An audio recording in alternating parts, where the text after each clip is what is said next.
ओम गण गणपते नमः।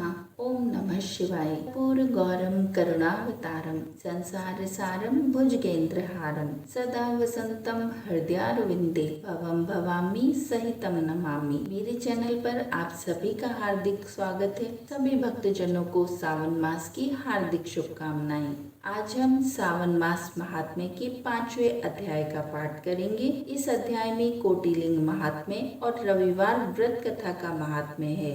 पाठ को आरंभ करने से पहले आपसे अनुरोध है, जो भी नए आए हैं वो मेरे चैनल को लाइक, शेयर और सब्सक्राइब कर लें और बेल आइकन को दबाकर उसे ऑल पर सेट कर लें। तो अब हम अपना पाठ आरंभ करते हैं। भगवान शंकर बोले, हे सनत कुमार, कोटिलिंग का महात्म्य एवं पुण्य का विधान बताना या वर्णन करना बहुत कठिन है। जब एकलिंग महात्म्य की कथा का वर्णन करना असंभव है तो कोटिलिंग के महात्म्य को कौन वर्णन कर सकता है। यदि मनुष्य में कोटिलिंग निर्माण करने की शक्ति न हो तो उसे 1000 लिंगों का निर्माण करना चाहिए। यदि इसमें भी समर्थ न हो तो 100 लिंग या फिर एक लिंग ही श्रावण मास में बनवाना चाहिए। एक लिंग के बनाने से भी जीव मेरे पास निवास करता है। कामदेव के शत्रु भगवान शंकर का ओम नमः शिवाय मंत्र से पूजन करना चाहिए। घर में यज्ञ करके उद्यापन करना चाहिए। हवन करने के बाद ब्राह्मणों को भोजन कराना चाहिए। इस व्रत को करने से असमय में मृत्यु का भय समाप्त हो जाता है। इस मास का व्रत बंध्यत्व का हरण करके संपूर्ण आपत्तियों को दूर करता है। रोग, शोक, संताप ये सब मिटाता है। जो प्राणी पंचामृत से श्रावण मास में मेरा अभिषेक करता है वह इस शरीर को छोड़कर कैलाश में एक कल्प तक मेरे पास निवास करता है।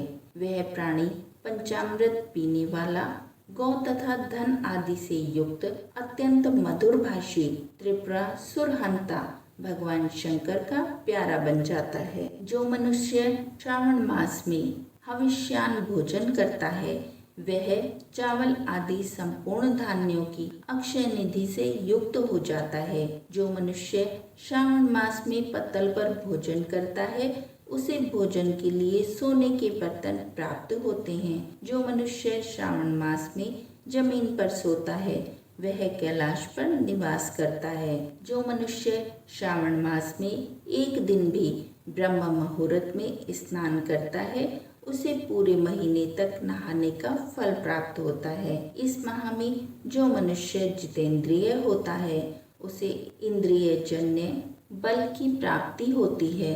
इस महीने में स्फटिक मणि, पाषाण, मिट्टी तथा मरमकत मणि से निर्मित शिवलिंग या स्वयं उत्पन्न या बनाए हुए या पिसान निर्मित अथवा पीतल या चंदन, मक्खन निर्मित शिवलिंग में एक बार अर्चन करने से 100 ब्रह्म हत्या का पाप मिट जाता है।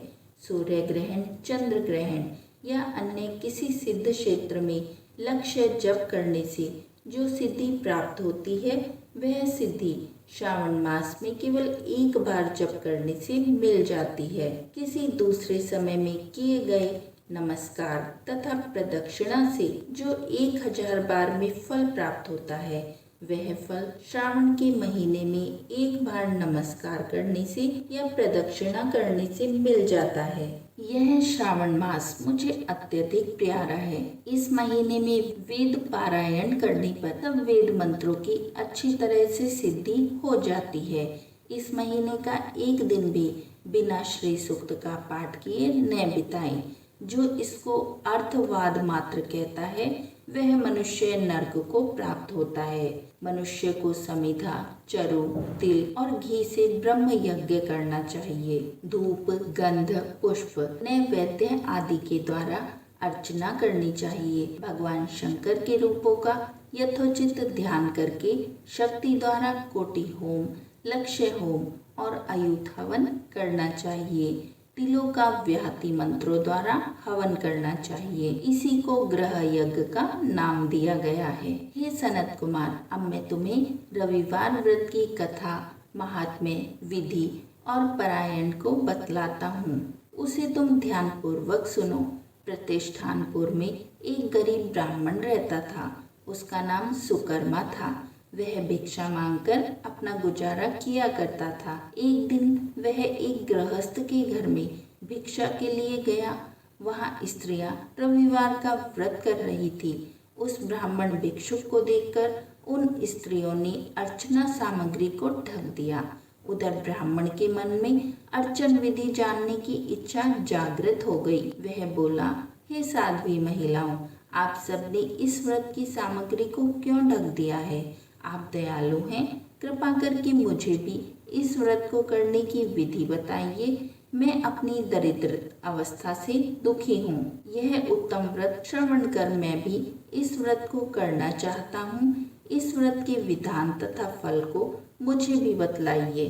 स्त्रियों ने कहा कि हे ब्राह्मण देवता, यदि व्रत में उन्माद या प्रमाद अथवा विस्मरण, भक्तिहीनता या अनास्था करोगे तो यह व्रत निष्फल हो जाएगा। अतः इस व्रत को तुम्हें हम कैसे बतला दें? ब्राह्मण बोला, मैं ऐसा नहीं करूँगा। उसकी ऐसी बातों को सुनकर उन महिलाओं में से एक प्रौढ़ महिला ने ब्राह्मण को उस व्रत की विधि बतला दी। उसने बताया, श्रावण मास के शुक्ल पक्ष के पहले रविवार को मौन धारण करके प्रातः उठें, शीतल जल से स्नान कर पान के पत्ते पर 12 परिधि वाला मंडल लिखना चाहिए। उसे लाल चंदन से सूर्य नारायण के तुल्य गोलाकार लिखना चाहिए। उस मंडल में संज्ञा नाम वाली स्त्री सहित सूर्य का लाल चंदन से पूजन करना चाहिए। घुटने जोड़कर जमीन पर बैठकर सूर्य के 12 मंडलों पर अलग अलग लाल चंदन से युक्त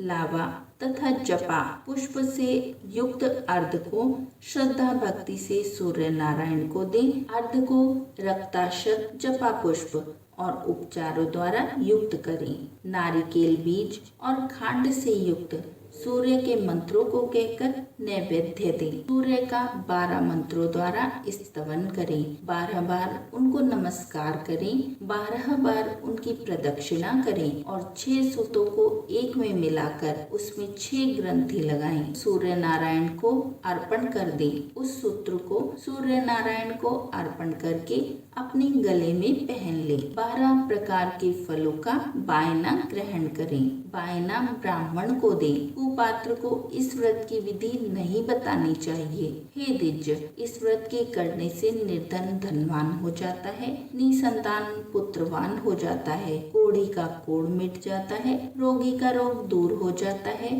प्राणी जिस वस्तु की इच्छा करता है वह उसको इस व्रत के प्रभाव से प्राप्त हो जाती है। श्रावण मास के महीने में 4 या 5 जितने भी रविवार पड़े, सब रविवारों का व्रत करना चाहिए। व्रत के फल की प्राप्ति हेतु उद्यापन भी करना चाहिए। इस प्रकार रविवार का व्रत करने से कार्य सिद्धि होती है। गरीब ब्राह्मण रविवार के व्रत की इस विधि को प्राप्त करके अपने घर को लौट गया। घर आकर उसने अपनी दोनों पुत्रियों को भी रविवार व्रत की कथा और विधि से अवगत कराया। उस व्रत के सुनने और अर्पण तथा दर्शन मात्र से उसकी दोनों पुत्रियां सुंदर बन गई। उसी दिन से गरीब ब्राह्मण के घर लक्ष्मी जी का निवास हो गया। अब वह ब्राह्मण भगवान की कृपा से धन कुबेर बन गया। एक दिन वहाँ का राजा ब्राह्मण के घर के सामने से गुजर रहा था तो उसकी दृष्टि ब्राह्मण की रूपवती कन्याओं पर पड़ी। वह उनकी सुंदरता को देखकर ठगा सा रह गया। राजा ने उन कन्याओं से विवाह करने का निश्चय करके अपने महलों को लौट गया। राजा ने अपने पुरोहित को ब्राह्मण के यहाँ उसकी दोनों पुत्रियों से विवाह करने का संदेश लेकर भेजा। ब्राह्मण ने राजा का यह प्रस्ताव स्वीकार करके अपनी दोनों पुत्रियों का विवाह राजा के साथ कर दिया। राजमहल में जाकर दोनों कन्याओं ने रविवार का व्रत किया और वे पुत्र और पौत्रों से युक्त हो गई। हे सनत कुमार, जिस व्रत के सुनने मात्र से सब आकांक्षाओं की पूर्ति हो जाती है तो इसके अनुष्ठान के फल का तो क्या ही कहना है। इस प्रकार ये 5वां अध्याय यही समाप्त होता है। है। आशा है आपको पसंद आया होगा। कोई त्रुटि हो गई है तो क्षमा कीजिए। बोलिए ओम नमः शिवाय। ओम नमो नारायण।